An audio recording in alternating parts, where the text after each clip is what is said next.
I'm Ian Brown, Managing Director of XLPoint, and you're listening to On Point. For those of you who haven't heard of XLPoint, we're a global leader in the development of innovative no-code software technology.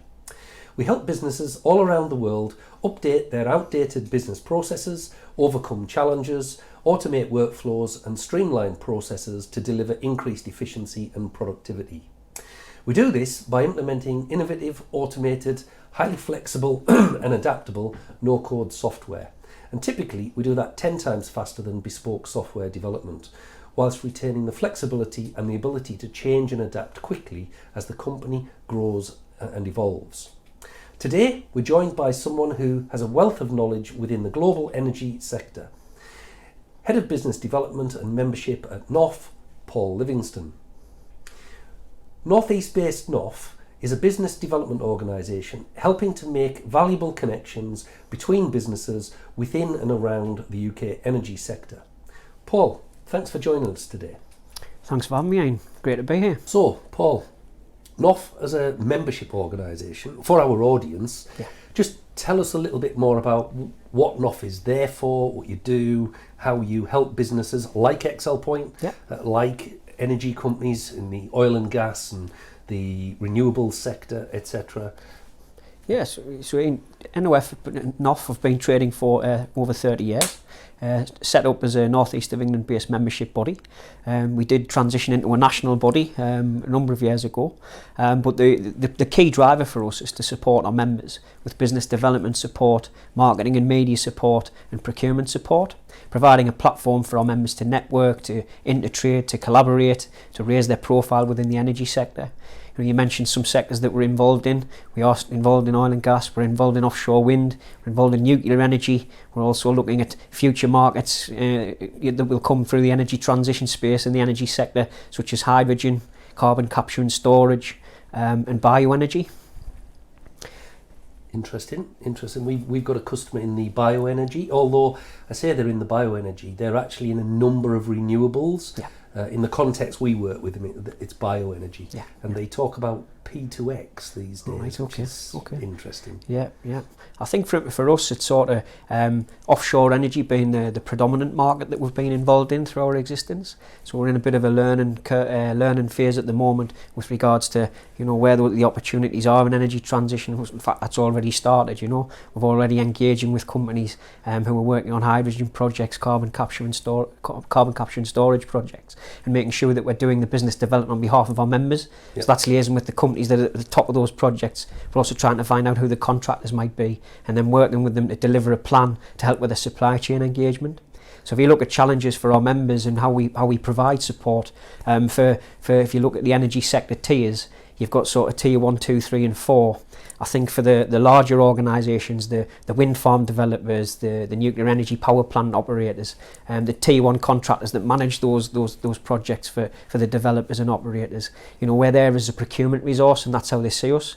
They see us as a route into the supply chain, the UK supply chain, to help them deliver their products efficiently, on time, and on budget where possible, and really sort of give them a good view of what's available by way of innovation, by way of technology, sort of supply chain wise, just to really sort of help them deliver those projects on time.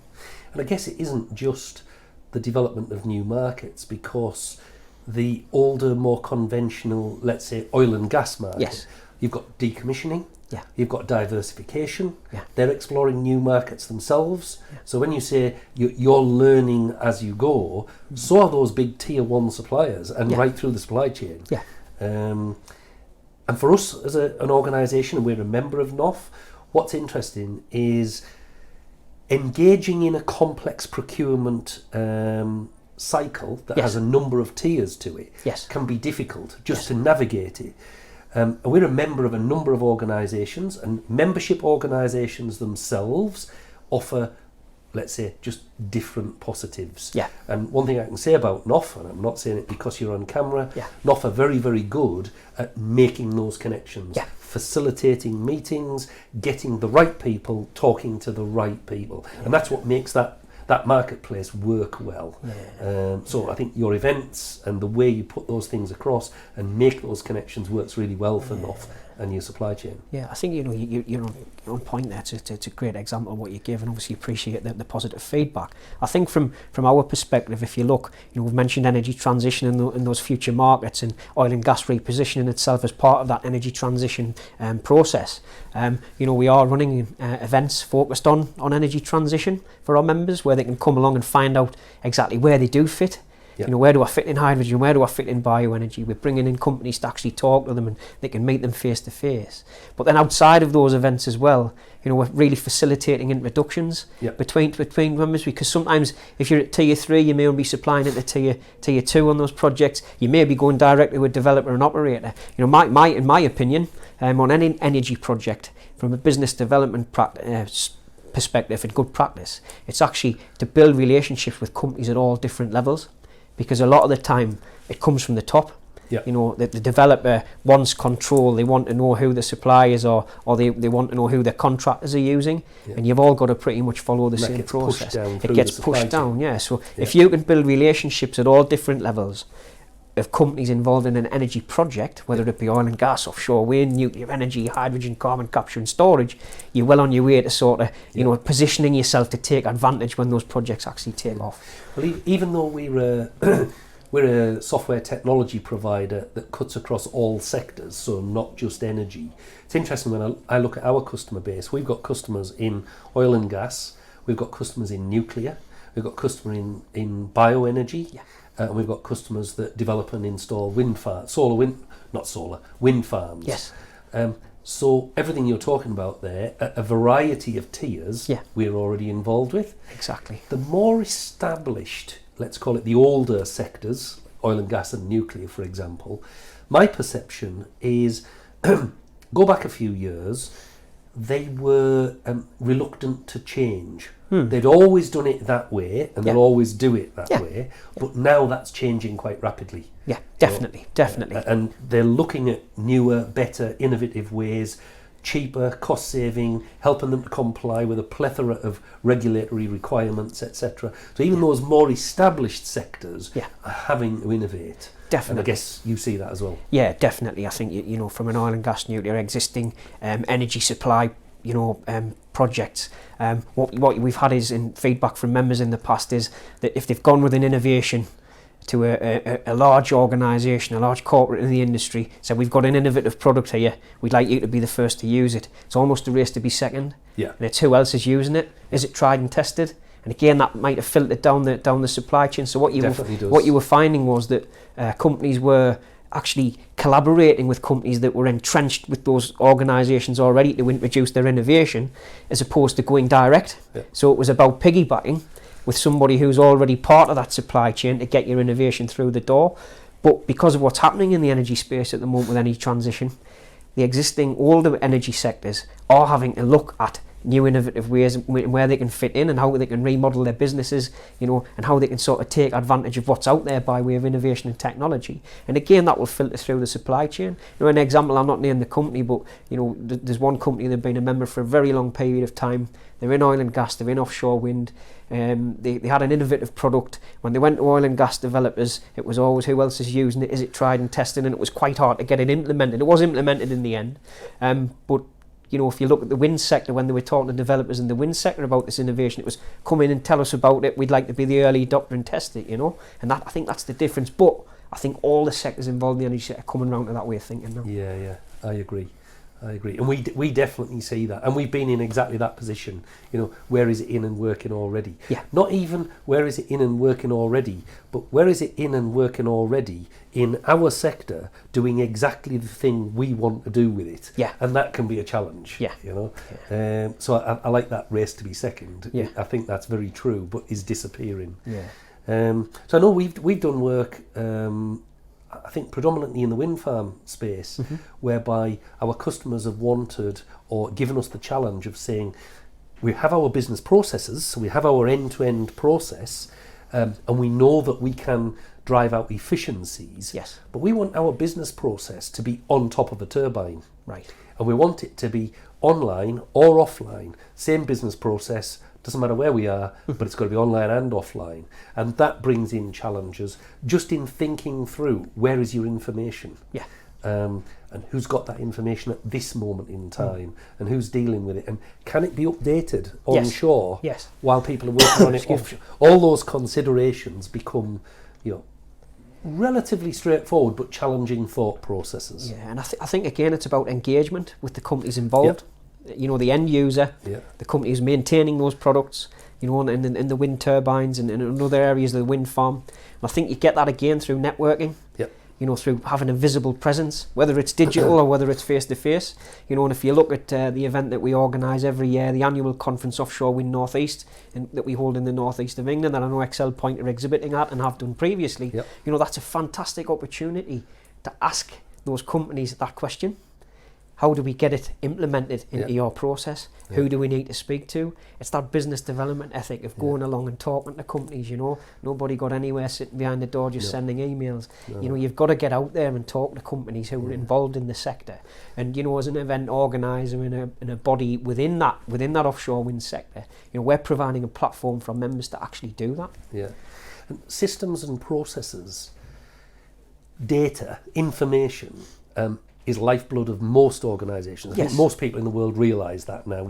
Your big social media platforms, Google, etc., everybody starts to understand that information is power. But one of the challenges for businesses like us, and I see this regularly, and it sort of amuses me to some degree.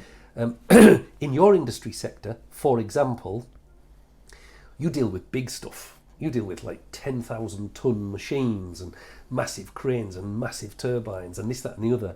And if somebody brings up an innovation that's in the physical space, everybody can relate to it. They can see it, they can touch it, they can feel it. And it's like big man toys, for want of a better word. We can see how we can apply that out in the field. With software, it's all a bit intangible. And I think in the boardroom, it's difficult for people to say, so if we implement this innovation, this is the effect it has on our organisation, whether it's efficiency or profitability or compliance or whatever it is. Because it's intangible, it's a slightly greater leap for some organisations to make. So that's where we need the help of people like you to do that. I'd agree with that. You can't see it. It's the benefit. How do you demonstrate that type of thing? And I suppose from Excel Point's perspective, you do a lot of case studies. I know that you produce a lot of case studies and you promote them online digitally. In newsletters and that type of thing to sort of raise awareness of that. And that can help. If you're going into those type of organisations, again it comes back to who else is using it and how we've implemented at another business that might be like us. And if you've got that sort of example to show them, then it sort of goes somewhere to the decision making process to a positive outcome. So I've got a couple of questions around the energy sector in the UK. Would you say it's vibrant and buzzing and it's sort of on fire at the moment, or a little bit subdued because of what's going on worldwide? And linked to that, as a provider, as an innovator, not individual companies, but where do you see the UK fitting in terms of, new developments in energy provision? I think, again, if you look at the energy transition piece in the UK, we're moving away from the existing sectors that we've always relied on. Not to say that we're moving away completely, they will have a part to play in that future balanced energy mix. So what we're looking at in the UK is, how do we replace coal? Where does nuclear play a part in this energy transition piece? Where does offshore wind fit in? Really, you need to not be reliant on one as opposed to four. So I think the UK really, it has that plan. It has the sector deals for nuclear. It has the sector deal for offshore wind. We're looking at delivering projects. If you look in the northeast of England, there's 2 off the northeast of England coast offshore wind projects. You've got the largest wind farm in the world in Dogger Bank. You've got RWE Sophia. A lot of excitement around them. In my opinion, the energy sector in the UK, it's vibrant. It's changing. There will be opportunities. And out challenges and out of change comes opportunities. And I think as NOF we've got to be at the forefront, looking at those sectors that are being born out of energy transition and saying, right, look, this is what NOF and our members do. This is what they can bring to the table to help you deliver those new projects and get those carbon emissions down in the UK. You look at that journey to net zero. It's all part of that plan, and we're just trying to sort of really get involved in that. So I think it's an exciting time for NOF or members to be involved in all of the sectors that are going to be part of that balanced energy mix in the UK as we move forward. And I think you touch on net zero. everything that's going on with the climate globally, and the amount of engagement that there now is at a national level. Most countries in the world are now fully engaged in that process, and that race to net zero is essentially made up of a number of components, but energy is a massive part of that. Yeah, of course. You've got the circular economy as well. You've got to look at that. And then your emerging markets. So you're looking at the US, for example, in offshore wind. The northeast of England and the wider UK have been experts. They've delivered the wind farms in Europe and built those wind farms, maintained those wind farms, UK and Europe. So what you've got now is emerging markets like the USA, Taiwan, Southeast Asia, Vietnam, Australia. They present opportunities, but they do present opportunities for innovation, digitalisation, because as much as anyone thinks the offshore wind sector is quite new, it isn't. It's been around for 20, 30 years. So what you've got is, you've got these new emerging markets which would be more open to innovation and technology, and through lessons learned on UK and European wind farms. So yes, that's how you did it. What mistakes did you make? When you built that wind farm, how could we make it quicker? How we build them quicker? How we maintain them more quickly? How we improve the process? And if there's something there from a digitalisation point of view, they should be looking to implement it, Digitalisation, huge in all sectors now. And, with the pandemic and everything that's gone on in the world, I think most businesses are looking at how do we stay agile and flexible? How do we pivot if we need to? How do we allow our workforce greater flexibility, because there's now a much more demanding workforce? So that digitalisation isn't even the core mission critical things. There's a lot of things around the edges. So on that front, in terms of tier 1, tier 2 suppliers who've been there, they've done that, they've got a proven model, they've got the innovation that they can take to market in other parts of the world. As they scale, they also need assistance to put better systems and processes in place. What worked on a smaller scale doesn't necessarily work on a bigger scale. No, of course not. And digitalisation has a part to play there, of course, as well. Digitalisation is a key enabler for the energy sector. The energy landscape is changing, and digitalisation is going to be a big part of that. But again, it's along with other products and services and processes that could be implemented into an emerging energy sector, a changing energy sector. But again, if you're a company and you're looking at digitalisation, it's best not just to look at one area of your business. You look at the whole area of your business. Training, people, skills, processes. Don't just put a CRM in and think everything's going to be hunky-dory. It's a strategy. It's a long-term strategy. Pick your sector. Look at what's happening in the sector from an innovation perspective and a digital perspective, and then build your strategy to develop your digital strategy and where you might implement that, right across the business. That would be my suggestion. It's interesting that you say that, because we see in almost all of our customers, I only hesitate to say all, it probably is all, but certainly a very high proportion of our customers, they start with CRM. And we've got lots of customers who they wouldn't think of our product as a CRM product, because we're not, but there is a core component of what they've implemented as a digital strategy, which if you look at the heart of that, there is CRM at the heart of it. So I think you're right. The strategy is to look at the whole picture and see where you can make improvements.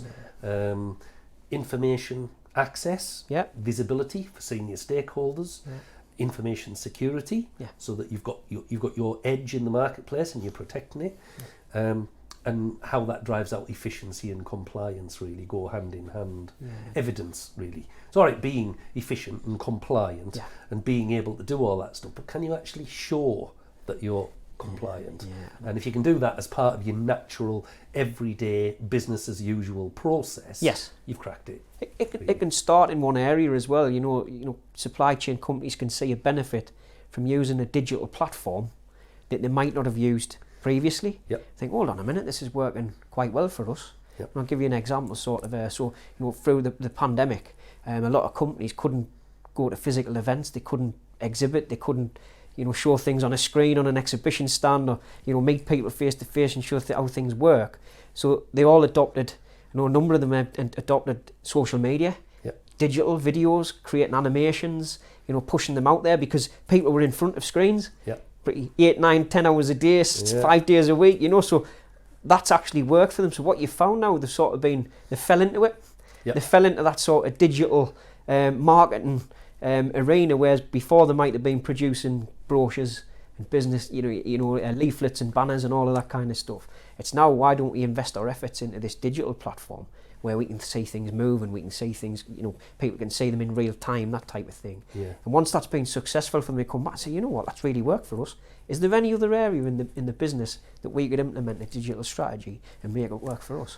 Yeah, we see that all the time. Yeah. Most of our customers start with a small defined project and then grow out from there, and within their strategy they adapt, flex, change as the business changes and the business grows.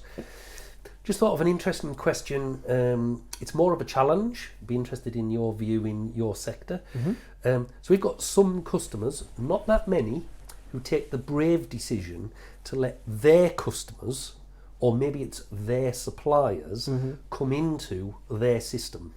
So you've now got a system in, let's say, a tier 1 supplier, and tier 2 suppliers can actually go into their system and see what work requests are being called off, what parts are required, what's the lead time, and vice versa. So the tier 1 supplier can look at their tier 2 players or actors and look into their systems and say, so we can see when that's being delivered, we can see what quality is coming through there, we can see what price we're driving out, etc. So you get totally separate but related organisations, customer supplier, working together and allowing access in a limited way to their internal systems. We've got some customers that do that. Right. I think that's a brave move. I think it's a strong move when you can do it. What's your view in your sector? Is it mature enough to take that brave step? Or? I think there's a lot of competition in the sector, and a lot of things are kept under wraps.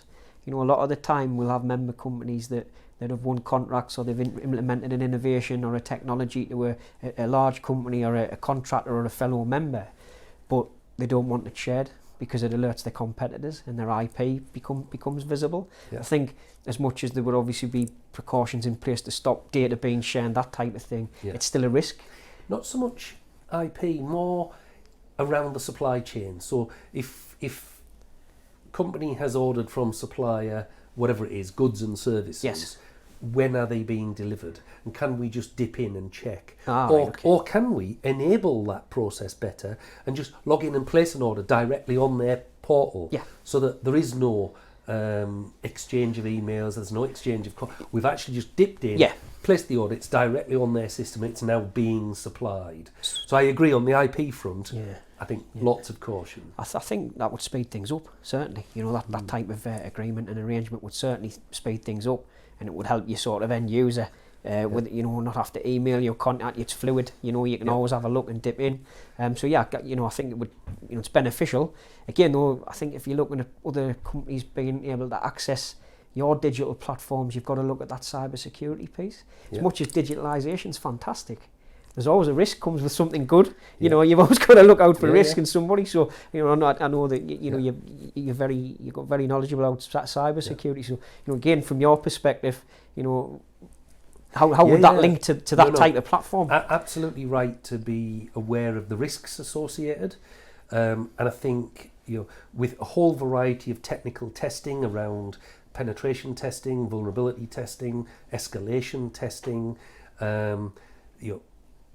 physical and technical barriers in place.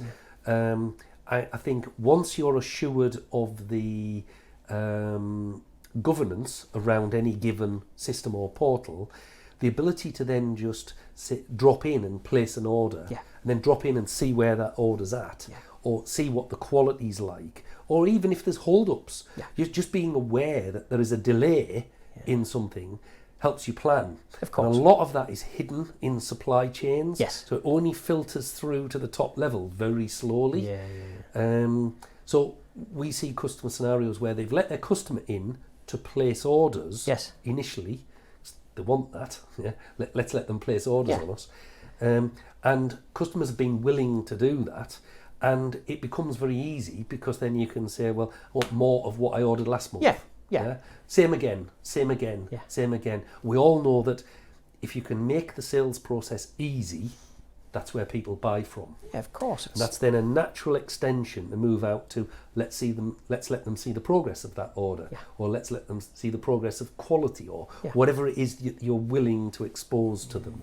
So it's a good move, but it's the better organised, more mature, and to some degree braver organisations that do that. Yeah, and I think if you're using that type of technology every day, as a lot of people are now, even in their personal lives. Yep. Look at Amazon. Yeah. You know, you go on and you order something online. Shopping now is massive. Again, people have been pushed into online shopping because they've had to, and they're seeing the benefits every day by able to order something. You know, see what they're getting, when it's going to be delivered, is there a delay, you know, getting constant updates, that type of thing. So you come away thinking, well, you know what, could we implement that into our business? And that would make things a lot easier for our clients. You've just stolen a sales pitch. I talk about the Amazon effect a lot. We all buy off it, you know, your order's placed, it's been picked, you can't change it, it's been dispatched, it's on its way, you know, Paul, the delivery driver, will be there on Wednesday at 2 o'clock, all that stuff. Absolutely fantastic. Customer experience. Exactly. Customer service. Once you get people bought into that, because you're keeping them up to date all the time, and some business processes can be very protracted. We've got a customer who I talked to them about, and this is 4 or 5 years ago, and they said, yeah, but Ian, we don't sell widgets. You know, it isn't arriving tomorrow. This is a 6-month process. It won't do us any good. And they implemented it. And I met with them a couple of years later, and they said, we're flying. Best thing we ever did. Can't imagine why we thought, you know, it's not going to deliver any value. Customers are the ones who love it. And by delivering good customer service, good customer expectation, you're a winner. It's your customer journey, you know. With the same at NOF. How did you hear about us? Where was the visibility? Where did you see us? They get in contact. And from that point, you know, it's regular updates, regular communications, using all when you get an email every day from NOF. We're active on social media. You know, if we're organising an event, you know, offshore wind northeast, energy transition event, you know, a networking lunch, you're the first to know about it as a member company. And I think, you know, just getting back to Amazon, I love it. You know, I use it all the time, and just a bit of humour to the conversation. I use it for me light bulbs in the house, because if you go to a shop, you can never find the light bulbs you want. Go to a supermarket, you know, you go on Amazon, bang, bang, bang, it's there the next day, prime, done, you know, fantastic. And maybe this isn't the most politically correct message, but Amazon's not the cheapest place. No, it's not the cheapest. You can find same products cheaper elsewhere. But why do you buy it off Amazon? Because it's easy and you get great customer service. Exactly. So the customer is not as price sensitive as people think. No. And I think it's the same in all sectors. If you can do what you say you're going to do, and you can evidence it on that journey, your customers will love you. Yeah, it's demonstrating. It's not down to cost. It's what value do I get from it. You can't put a price on that. If you get value from something you've invested in or bought or used, you know, the cost becomes immaterial. Yes, it's part of the thought process. But, you know, if you give that Amazon example, then that's a great example that gives. So, just in closing, do you have a question for me? This isn't a one-way street. We can.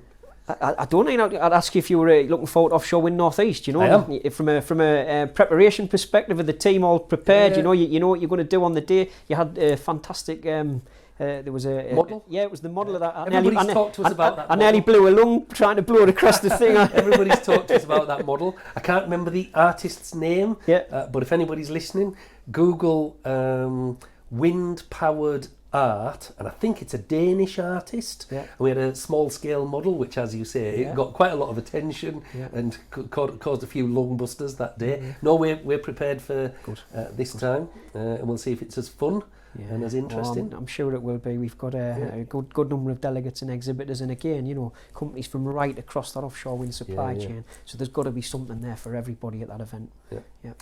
Paul, thanks for coming in, and hopefully it hasn't been too bad an experience sitting here talking with an old codger like me. Not a problem, Ian. I've really enjoyed it. Thanks for inviting me. Perfect. Really good value. Thank you. Thanks, Paul.